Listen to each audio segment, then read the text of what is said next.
楼上漏水不解决也不讲理，今天教你用废旧的卫生纸，让它乖乖给你维修。怎么用一张卫生纸或者说废旧的口罩，让它乖乖的下来给你维修呢？我给你分享一种思路，你去找家里边排水管或者下水管这个接头，楼上的它肯定会经过你家，如果有这个接头，你就把这个接头给它打开，如果没有的话，你就去找楼上的马桶排水管，它家里面的回水弯肯定在你家里边，这个100%有，这个70%都会有。你找到了之后，把这个纸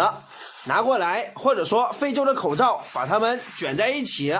之后你去找一个垃圾袋，把这个垃圾袋放在这个位置，你把它插到这个回水弯这个位置，把它里边给它塞满，塞满了之后，你直接给它拧回来，这里就相当于他家马桶排水管完全堵了，他家里边就会臭气熏天，他找人疏通这个位置他都疏通不了，他只能乖乖的下来给你维修，什么时候他修好，什么时候打开把垃圾拿出来就可以了。这个方法非常的有效，分享给你。